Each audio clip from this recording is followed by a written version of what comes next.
Berapa banyak pasien dinyatakan COVID setelah dibawa ke rumah diperiksa ternyata negatif. Jamaah yang sudah mulai muak dan bosan memakai masker, ternyata ada juga dokter yang bermain-main supaya bertambah anggaran. Melarang orang ke masjid, tapi di mal, di pasar dibiarkan. Di mana letak hati kecilmu? Tertular penyakit. Masjid yang kau salahkan. Tak malukah engkau nanti menyebut nama Allah, menyebut Rasulullah, padahal tempat ini yang dipanggil Allah, dipanggil Rasulullah sallallahu alaihi wasallam.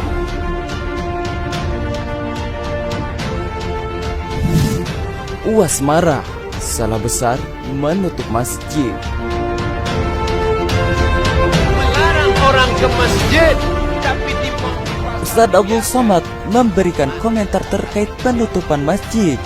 UAS terlihat marah, yaitu saat menyampaikan ceramah lewat khutbah Jumat kemarin, yaitu yang menyinggung aturan pemerintah, yaitu soal penutupan masjid dan tempat ibadah lainnya selama PPKM darurat. Bahkan, beliau juga membandingkan dengan tempat umum lainnya seperti mal yang tetap dibuka dan beroperasi. Sampai hari ini, virus hanya baru masuk rongga mulut dan lubang hidung. Maka tutuplah mulut, tutuplah hidung. Tangan bersalaman bersentuhan, kena air liur, air hidung, maka cucilah pakai hand sanitizer. Masih selamat insya Allah. Masih tetap sholat berjamaah, masih tetap jaga jarak, masih tetap menjaga diri. Tapi orang yang tidak mau ke masjid, melarang orang ke masjid, tapi di mal, di pasar dibiarkan. Di mana letak hati kecilmu? Tak malukah engkau nanti kalau berjumpa dengan Allah? Di masjid orang hanya 5-10 menit masbuk, lambat sampai masjid sudah qomat. Hanya 5 menit dia di masjid, 5 jam orang duduk beramai-ramai, ketawa, cekakak cekiki, tertular penyakit. Masjid yang kau salahkan. Tak malukah engkau nanti menyebut nama Allah, menyebut Rasulullah, padahal tempat ini yang dipanggil Allah, dipanggil Rasulullah sallallahu alaihi wasallam. Yang pertama, umat dibuat paham, mengerti keadaan. Tak lupa, UAS juga mengingatkan masyarakat untuk tetap mematuhi protokol kesehatan. Jamaah yang sudah mulai muak dan bosan memakai masker ini bertanya, kapanlah kita agaknya berhenti pakai masker, bertutup-tutup mulut sampai sesak napas ini Pak Ustadz? Ustadz tak dapat menjawab. Dokter menjawab, insya Allah selesai vaksinasi nanti, maka kita sudah sehat semua, bisa pergi umroh lagi, bisa pergi sholat jamaah bertablik akbar mendengarkan pengajian Ustadz, bisa bersilaturahim kongko-kongko, duduk-duduk minum kopi macam dulu. Yang penting mau disuntik insya Allah selesai. Tiba-tiba keluar headline, judul berita besar, sudah 2 kali vaksin tetap positif COVID. 15 Maret 2021 jpnn.com. Apa maknanya? Ternyata disuntik dia pagi, petang dia kena.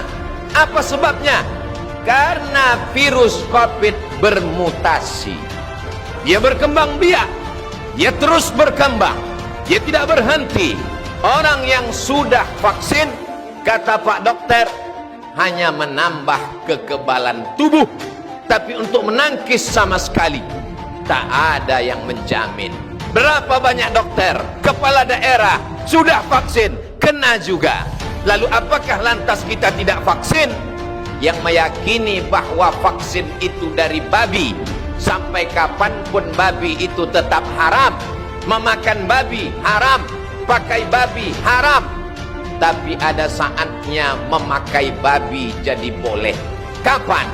Terjebak di dalam hutan, makanan tidak ada, pilihan cuma 2, babi atau mati. Tak boleh kita pilih mati, karena kata Allah, la tulqu biaidikum ila tahlukah, jangan jerumuskan dirimu ke dalam kebinasaan. boleh memilih babi. Akhafud dararain, kalau memang mudaratnya lebih ringan. Tidak ada paksaan. Berpendapat dengan pendapat sendiri akan menyesatkan. Makhaba man istasyara wa ma nadima man istakhara. Tidak akan sia-sia orang yang mau meminta pendapat orang lain, dan tidak akan menyesal orang yang mau bermusyawarah. Ustadz Abdul Somad juga singgung bahwa kematian bukan berasal dari wabah virus corona, tapi itu semua kehendak Allah bagi umat Islam yang lewat pelantaran COVID atau virus corona. Galau, ngeri, cemas, setan menakut-nakuti kita. Maka bagaimana caranya? Orang yang berzikir mengingat Allah, memperbanyak bersolawat, maka insya Allah dijaga Allah pikirannya. Kalau sudah pikirannya terjaga, hatinya terpelihara. Kalau sudah hatinya terpelihara, imunnya kuat. Kenapa imunnya kuat? Karena imannya kuat. Kalau imunnya kuat, maka virus COVID tak akan dapat menyerangnya. Kenapa Ustadz mati? Kenapa Kiai mati? Kenapa Buya mati? Lan tamuta nafsun, orang tidak akan mati qabla an tastakmila rizqaha wa ajalaha. Orang tak akan mati sebelum rezekinya penuh, sebelum ajalnya penuh. Andai orang yang kena COVID itu tidak kena COVID, dan dia duduk pagi minum teh, batuk dia, maka dia tetap akan mati juga. Kuatkan akidah. Tapi kita bukan Jabariyah.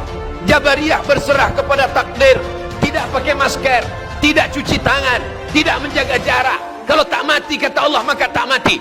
Itu bukan Ahlus Sunnah. Ahlus Sunnah tetap berikhtiar, cuci tangan, pakai masker, jaga jarak, tetap berinteraksi. Kena juga, berarti kita mesti mengamalkan rukun iman yang keenam, antu'mina billah, beriman kepada Allah, bil qadari khairihi wa syarrihi, dengan takdir baik dan takdir buruk. Banyak orang beranggapan karena sudah tua mati, beruban mati, sudah tua mati, lalu dia mengambil kesimpulan kalau tua mati. Kesimpulannya salah. Dari mana salah? Karena salah berpikir, salah bicara, salah beramal, salah bertindak. Mati tak menunggu tua, mati tak menunggu sakit. Berapa banyak bayi yang baru lahir sehat walafiat mati. Kalaulah dikatakan badan sehat membuat orang tak mati, coba hitung berapa banyak orang mati habis senam pagi, habis jogging mati. Kalaulah dikatakan mati menunggu tua, berapa banyak ulama muda, ustadz muda, artis muda, pejabat muda mati. Kematian milik Allah.